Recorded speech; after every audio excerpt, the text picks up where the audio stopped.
آج کی گفتگو ماہ رمضان المبارک کے روزے کے فضائل کے بارے میں ہے۔ حدیث کی روشنی میں حضرت ابو ہریرہ رضی اللہ تعالی عنہ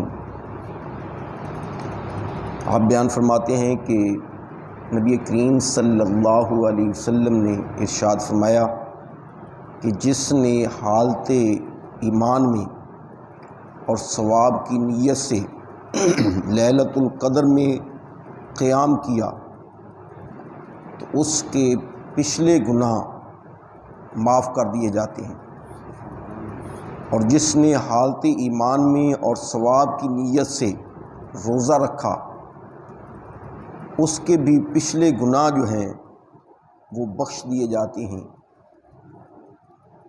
غفر ما تقدم من ذنبہ من صام رمضان ایمانا و احتسابا۔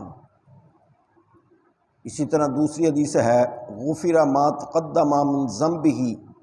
من قیام رمضان ایمانا و احتسابا، یعنی ایمان کی حالت میں اور ثواب کی نیت سے۔ احتسابا کا یہ بھی معنی میں نے پچھلے سال بھی بتایا تھا کہ اپنا حساب کرتے ہوئے اپنا حساب کرتے ہوئے، اپنا احتساب کرتے ہوئے بندہ جب ماہ رمضان المبارک کا روزہ رکھتا ہے تو اس کے پچھلے گناہ معاف ہو جاتے ہیں، یعنی اپنا احتساب کرتا ہے کہ میں کس مقام پر کھڑا ہوں، میں نے کون کون سے گناہ کر بیٹھا ہوں، اور جب اپنے ماضی کو دیکھتا ہے تو پھر اللہ سے معافی مانگتا ہے، توبہ استغفار کرتا ہے، اور پھر عاجزی اور انکساری سے پھر اس ثواب کی نیت سے کہ میں اللہ کے بارگاہ میں حاضر ہونا ہے، میں نے اللہ کی بارگاہ میں جا کر کیا جواب دینا ہے، میں نے ایک ایک لمحہ جو ہے وہ گناہوں کی طرف گیا ہوں، تو میں نے نیکی تو کی نہیں ہے، نیکی اس کے مد نظر ہی نہیں ہوتی، وہ تو اپنے گناہوں کی طرف دیکھ رہا ہوتا ہے کہ میرے گناہ بہت ہو گئے ہیں۔ اگرچہ اللہ کی رحمت بڑی وسیع ہے، لیکن انسان وہی صحیح ہے جو اپنے گناہوں پر نظر رکھ کے اللہ عز و جل کی بارگاہ میں جھک جائے اور توبہ کرے۔ تو فرمایا کہ جو ایمان اور احتساب کرتے ہوئے اللہ کی بارگاہ میں وہ قیام کرتا ہے، روزہ رکھتا ہے، تو خالق کائنات اس کے پچھلے گناہ معاف فرما دیتا ہے۔ اور اسی طرح حدیث مبارکہ ہے، حضرت ابو سعید خدری رضی اللہ تعالیٰ عنہ بیان کرتے ہیں، اور اس کو مسلم شریف نے بیان کیا ہے، اس کے رسول اللہ صلی اللہ علیہ وسلم نے فرمایا جو شخص ایک دن اللہ کی راہ میں روزہ رکھتا ہے، یعنی اللہ کے لیے روزہ رکھتا ہے، کسی کو دکھلاوا، روزے میں دکھلاوا ہوتا ہی نہیں ہے، روزہ صرف اور صرف اللہ کی ذات کے لیے رکھا جاتا ہے کہ اللہ مجھ سے راضی ہو جائے، اور اپنے گناہوں کو دیکھ کر رکھا جاتا ہے کہ میں بڑا گناہ گار ہوں۔ تو جب وہ اللہ کی راہ میں روزہ رکھتا ہے تو پیارے آقا علیہ الصلوۃ والسلام فرماتے ہیں کہ اللہ تعالیٰ اس کے چہرہ کو جہنم سے 70 سال کی مسافت سے دور کر دیتا ہے، یعنی اس کو اتنا دور کر دیتا ہے جہنم سے کہ وہ جنت میں داخل ہو جاتا ہے۔ 70 سال کی مسافت، یہ ہمارا کہنا ہے کہ 70 سال کتنا بنتا ہے، کتنا آدمی عام روٹین میں چلتا جائے تو کتنا سفر بن جائے گا، تو اتنا جو ہے وہ بندہ جہنم سے دور چلا جاتا ہے۔ اور اسی طرح پیارے آقا علیہ الصلوۃ والسلام فرماتے ہیں، حضرت ابو ہریرہ رضی اللہ تعالیٰ عنہ آپ بیان فرمانے والے ہیں، یہ بھی صحیح مسلم شریف کی حدیث مبارکہ ہے کہ 5 نمازیں ایک نماز سے دوسری نماز تک، اسی طرح جمعے سے جمعہ تک، اور اسی طرح ماہ رمضان مبارک سے لے کر آنے والے ماہ رمضان تک، یہ جتنا درمیان میں وقفہ ہوتا ہے یہ اس کا کفارہ ہوتا ہے۔ مثال کے طور پہ پچھلا رمضان ہم نے روزے رکھے، یہ درمیان میں جو ہم سے چھوٹے موٹے گناہ ہوئے، اور اب ہم رمضان المبارک کے روزے رکھ رہے ہیں، ماہ رمضان المبارک کا ادب و احترام کر رہے ہیں، تو گویا کہ یہ جتنے بھی سال کے اندر ہم سے غلطیاں کوتاہیاں ہوئی ہیں، خالق کائنات اس کو معاف فرما دیتا ہے۔ پیارے آقا علیہ الصلوۃ والسلام نے فرمایا کہ یہ اس کا کفارہ ہے تو خالق کائنات اس کے گناہوں کو مٹا دیتا ہے، اگرچہ وہ بڑے گناہ کیوں نہ کرے۔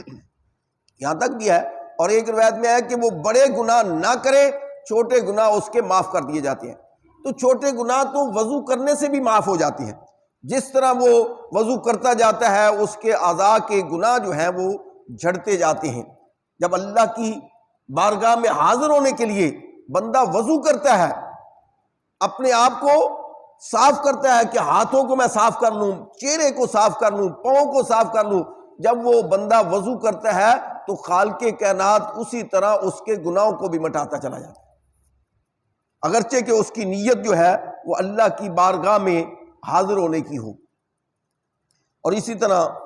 خالق کائنات کے پیارے حبیب صلی اللہ علیہ وسلم فرماتے ہیں کہ حضرت عمرہ بن مرہ سے یہ روایت ہے کہ ایک شخص نے نبی کریم صلی اللہ علیہ وسلم سے سوال کیا، عرض کی یا رسول اللہ صلی اللہ علیہ وسلم، آپ بتا دیے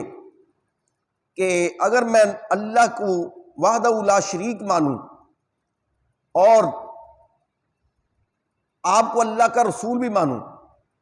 یعنی میں کلمہ بھی پڑھوں اور پھر میں گواہی بھی دوں آپ کی، اور 5 نمازیں بھی پڑھوں، نمازیں بھی میں 5 کی 5 پڑھتا رہوں،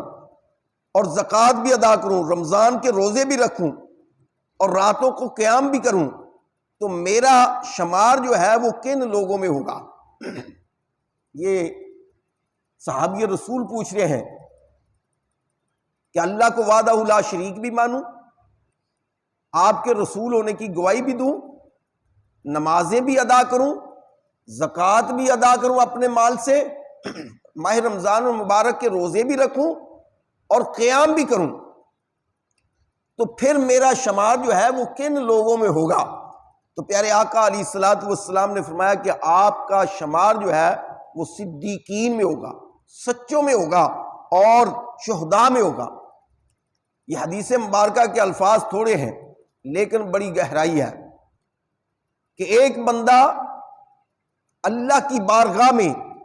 اللہ کو وحدہ لا شریک مان کر پیارے آقا علیہ الصلوۃ والسلام کے رسول ہونے کی گواہی دے رہا ہے، اور ساتھ نمازیں، زکوٰۃ اور رمضان کے روزے رکھ رہا ہے، اور اس کو کہا جا رہا ہے کہ یہ سچوں میں ہوگا، کہ جو ایسا عمل کرے گا وہ صدیقین میں ہے، سچوں میں ہے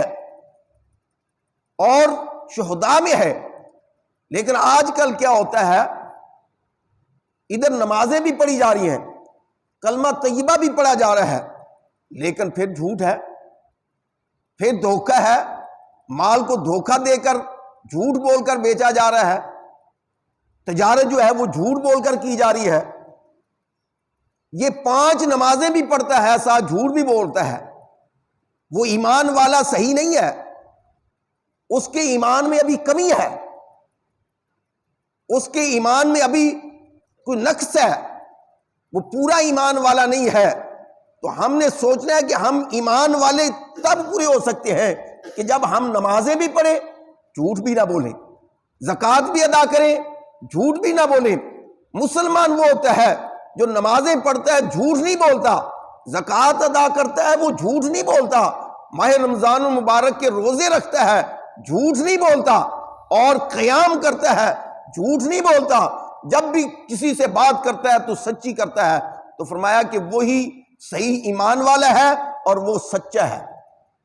اس کا شمار صدیقین میں ہوگا۔ یہ نہیں کہ نمازیں پڑھے تو جھوٹ بولتا پھرے اور پھر وہ قیامت کے روز صدیقین میں ہو اور وہ شہداء میں ہو، نہیں، وہ ایمان والا جو سچائی کے ساتھ دنیا میں اپنی زندگی گزار رہا ہے، وہی نمازوں کے ساتھ، رمضان کے ساتھ، پھر قیامت کے روز صدیقین میں ہوگا، سچوں میں ہوگا۔ دعا ہے اللہ رب العزت ہم سب کو اس پر عمل کرنے کی توفیق عطا فرمائے۔ وما لیہ